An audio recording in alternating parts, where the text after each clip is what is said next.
ఇరాన్లో భీకర దాడులకు సిద్ధమైన అమెరికా దళాలు ట్రంప్ డెడ్లైన్కు 90 నిమిషాల ముందు కాల్పుల విరమణ పాటించడంతో పెను విధ్వంసం తప్పింది. కాల్పుల విరమణపై ట్రంప్ ప్రకటనతో ప్రపంచ దేశాలు ఊపిరి పీల్చుకోగా చమురు ధరలు దిగివచ్చాయి.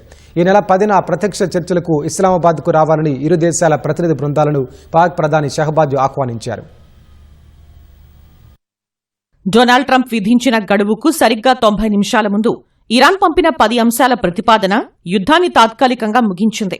అమెరికా కాలమానం ప్రకారం మంగళవారం రాత్రి 8 గంటలకు ఇరాన్పై భీకర దాడులు చేయాలని ట్రంప్ నిర్ణయించారు.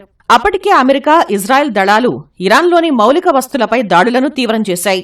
మరోవైపు వెనక్కి తగ్గని ఇరాన్ పౌరులు తమ ప్రాణాలను పణంగా పెట్టి విద్యుత్ ప్లాంట్ల చుట్టూ మానవహారాలుగా ఏర్పడ్డారు.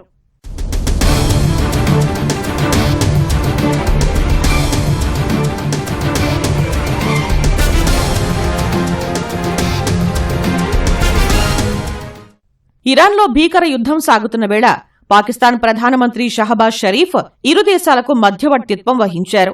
2 వారాలు కాల్పుల విరమణ పాటించాలని, ప్రతిగా ఇరాన్ హర్ముజ్ జలసంధిని తెరవాలని ఆయన ప్రతిపాదించారు.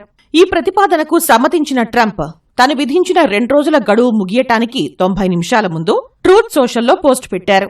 పాకిస్తాన్ అభ్యర్థన మేరకు ఇరాన్ తన పద్ధతి మార్చుకోవాలి అనే నిబంధనతో దాడులను 2 వారాల పాటు వాయిదా వేస్తున్నట్టు ట్రంప్ ప్రకటించగా ప్రపంచ దేశాలు ఒక్కసారిగా ఊపిరి పీల్చుకున్నాయి. ఇరాన్ నుంచి 10 సూత్రాలతో ఒక ప్రతిపాదన అందిందని, దానిపై సానుకూలంగా చర్చలు కొనసాగుతున్నాయని ట్రంప్ పేర్కొన్నారు. ఇరాన్లోని అన్ని సైనిక లక్ష్యాలను పూర్తి చేశామన్న ట్రంప్ హర్మోజ్ జలసంధిని తక్షణమే తెరవాలన్న షరతుతో 2 వారాలు కాల్పుల విరమణకు అంగీకరించామన్నారు. కాల్పుల విరమణ ఒప్పందాన్ని ఇరాన్ కూడా ధృవీకరించింది. పాక్ మధ్యవర్తిత్వంతో ఈ ఒప్పందం కుదిరిందని Iran supreme national security council నిర్ధారించింది. అమెరికా తమ 10 సూత్రాల శాంతి ప్రణాళికను అంగీకరించిందని పేర్కొంటూ ఇది తమ విజయంగా ప్రకటించింది.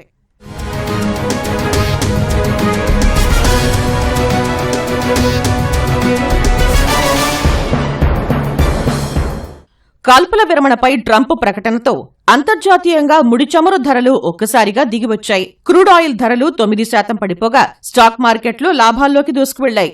అయితే కాల్పుల విరమణ తర్వాత కూడా కొన్ని చోట్ల క్షిపణి దాడులు జరిగాయి. అది కేవలం సమాచార మార్పిడి లోపం వల్ల జరిగిన దాడులని అధికారులు స్పష్టం చేశారు. కాల్పుల విరమణకు అంగీకరించిన నేపథ్యంలో అమెరికా, ఇరాన్ ప్రత్యక్ష చర్చలకు రావాలని పాక్ ప్రధాని షహబాజ్ పిలుపునిచ్చారు.